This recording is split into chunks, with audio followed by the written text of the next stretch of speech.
Hello，大家好，我係 Nana。今次想同大家分享下傳說中嘅巴黎係咪真係可以零配袋呢？我會講下我自己去巴黎嘅2次個人經歷，同埋係點樣買到手袋嘅呢？最緊要係會分享埋貼士啦。咁呢段片有分上下集㗎，大家記得留意啦。咁首先呢，愛馬仕喺巴黎呢係有3間店嘅，分別係 FSH 總店啦、左岸 Zara 同埋 George V 啦。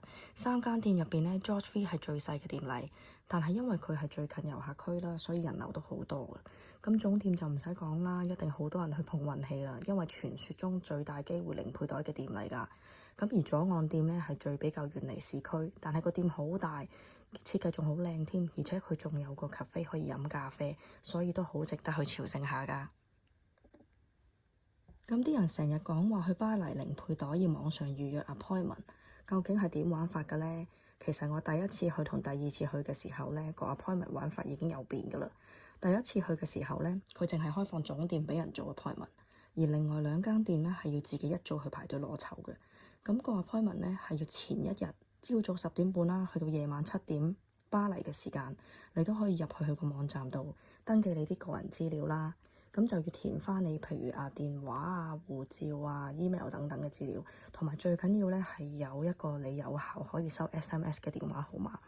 因為 appointment 嘅資料咧，佢會發短信俾你。雖然咧佢都會 email 俾你嘅，但係咧如果 appointment 嘅時間有變咧，佢都會即時 SMS 俾你嘅。咁而家最新嘅玩法咧係登記完之後佢會 email 俾你啦，你要撳翻入去確認㗎。咁同埋咧要留意翻咧星期日愛馬仕係唔開門㗎。咁所以咧如果你想 book 星期一嘅 appointment 咧，你就要星期6 book 定啦。咁講翻我第一次嘅經歷先，當時嘅我咧係個啱啱入坑嘅新手啦，只係揾袋購買嗰2個袋嘅啫，仲未擁有任何 BKC 嘅。咁嗰陣咧就好渴望要個 Mini Constance 啦，或者 Mini Woolers 都好開心。咁所以嗰陣個 trip 咧就係留喺巴黎10幾日啦，諗住日日都試。嗰陣個心態知道要零配唔容易，所以自己都預咗要配少少嘅，同埋出發之前呢，都網上做好晒所有攻略嘅。咁我一到步就開始抽 appointment啦，同時就諗住試埋其他2間店嘅。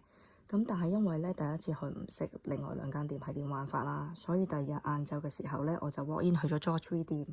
咁入到去迎接我嘅係一位老太太 SA 啦，佢個樣好親切嘅。咁我一見到佢就好有禮貌，同佢打招呼講 Bonjour 啦。因為去之前呢，其實我都有對鞋同銀包想要，咁所以我就決定有冇手袋呢，我都想買嘅。咁之後我就揀咗一對半拖啦，同埋2個卡豪達啦，價錢大約係港幣萬零蚊左右嘅。咁之後呢，我就問佢會唔會有 Mini Woolers 或者 Ferro 啊？咁因為嗰陣呢唔敢咁大想頭，驚一問 BKC 就冇行。咁跟住個 SA 就同我講話買手袋要等總店 appointment 㗎。咁其餘2間店嘅話呢，就要一早去排隊攞籌。咁佢亦都同我講呢，話個 account 呢買啲嘢喐佢呢，係會易啲用中籤㗎。咁結果我就咁就俾完錢走咗啦。跟住坐火車返酒店嘅途中呢，有一個小插曲啊，就係俾班專業嘅小偷喺火車度偷咗啱啱新買嘅愛馬仕銀包，真係又驚又傷心。咁成個過程咧好驚險啊！啲小偷咧係成班人一齊分頭行事，一個撩你講嘢，一個就偷你嘢，所以咧好恐怖啊！自此之後咧，我哋每次買貴重日品咧，都會坐 Uber 或者坐的士返酒店。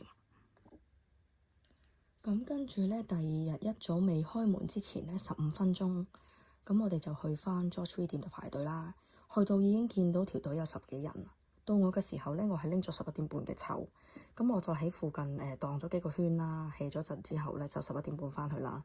點知開門咧，我又見到尋日嗰個 serve 貨嘅老太太 SA 喎，咁佢同我講話其實佢唔係做接待買手袋呢邊嘅，但係佢話咁既然咁啱又見到我就幫我啦咁。跟住我哋就行埋咗一邊，佢突然間細細聲咧喺我耳仔邊問我要唔要 Mini Constance 喎。哇！我心入邊勁激動咯，即刻攆飯正認為要啦。咁然後佢就邀請我去傳說中嘅小黑屋啦。跟住咧我就一路心諗會唔會係啲好鉗嘅色咧？如果真係好鉗嘅色，要唔要好咧？坐喺入邊等嘅時候咧，真係好漫長。不過之前咧做攻略嘅時候，聽到啲人講咧話 SA 去揾袋嘅時候咧，越耐就越有機。咁跟住咧，大約等咗15分鐘啦，個 SA 就拎住咗個橙色盒返嚟啦。就係呢個袋啦。咁我而家同大家一齊 unbox 先啦。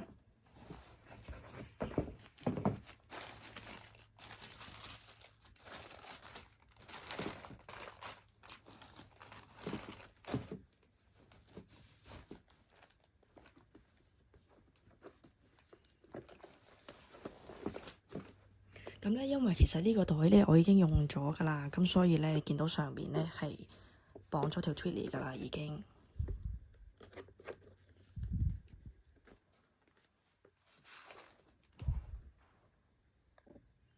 咁雖然呢個袋咧唔係金剛色，但係我都好中意啊！我就係咁咧，就拎到第一個人生中嘅 Mini Constance 啦。咁嗰日咧我就冇買其他嘢嘅，所以就係前一日買嗰萬幾蚊嗰幾樣嘢啦，就當係配貨。咁嗰陣咧一開箱嘅時候咧，我開心到喊咗出嚟啊！因為咧冇諗過咁順利可以買到啦，同埋仲要係個 trip 嘅第二日喎。個 SA 同我講話佢個女啱啱生咗 BB，佢做婆婆，咁所以佢好開心。我諗咧係因為咁樣咧，佢心情好啦，所以 offer 咗個袋俾我。咁我仲拎咗佢卡片啦，諗住以後如果再返去可以揾佢。咁攞到個袋之後咧，我成個人輕鬆晒啦，又開心啦。成個 trip 其餘嘅日子咧，我就諗下睇下會唔會幸運地中簽 appointment 啦，同埋左岸店 walk in 睇下會唔會買到 mini Woolers 啦。咁於是咧，我第二朝一起身咧就去咗左岸店拎籌。到 appointment 嘅時候咧，係一個中年嘅女士 SA 接待我嘅。咁我同佢咧分享咗話，我前一日喺火車俾人偷咗個銀包嘅經歷啦。咁佢唔知係咪覺得我好慘咧，所以就直接 offer 咗個袋俾我啦。咁我而家同大家一齊 unbox 先。由於咧我搬屋嘅時候咧，好似整唔見咗個盒啊，咁所以咧就得返個防塵袋啦。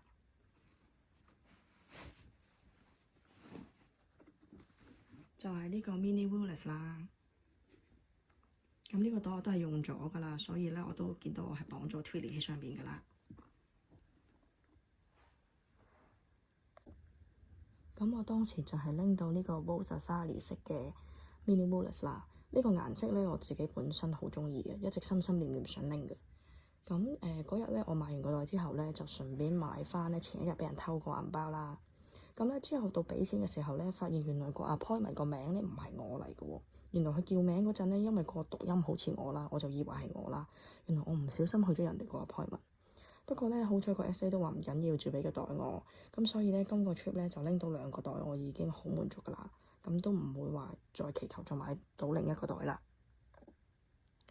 咁點知咧，過咗幾日之後咧，我就發現我中咗總店個 appointment 喎。嗰陣我就諗，咦，應該都未必再拎到 BKC 嘞喎，因為我戶口已經拎咗兩個袋啦嘛。咁咧，我原本咧中簽嘅 appointment 咧係下晝3點幾嘅。我嗰陣咧個酒店仲要特登 book 咗喺總店附近。點知咧佢一路咧係咁 send 信息俾我話 delay 啦，我就一直喺酒店度等啦。點知最尾咧 delay 到6點半啦。咁我去到總店嘅時候咧，同門口嗰人講話我有 appointment 啦，佢就叫我等一陣。咁最尾咧就有個比較後生嘅30零歲到嘅 SA 咧招待我啦。咁我之前咧聽人講話，通常 appointment 咧係要上去2樓噶嘛，但係佢嗰陣咧唔知係咪趕收工啦，都冇叫我上2樓，佢就直接喺1樓問我你想要咩袋啊咁樣。咁嗰陣咧仲有好多客人喺附近，咁個過程係好 hea 好冇儀式感啦。咁跟住我就問佢 BKC 啦，佢直情咧嘢都冇辦啦，都冇話幫我行開 check 下，就直接講話冇啊，我哋今日淨係得 Herbag 就係咁。咁因為 Herbag 我已經有啦，所以我就唔考慮。咁就係咁咧，我就結束咗人生第一個總店嘅 appointment 啦。咁跟住咧，再過多一日咧，就到隊友中咗 appointment 喎。今次佢自己一個人去啦，睇下男人去買袋會唔會多啲機會啦。咁結果個 SA 咧就 offer 佢黑色嘅 Lindy 26啦。咁佢冇要到，因為我都唔係非常中意即係單孭嘅袋啦。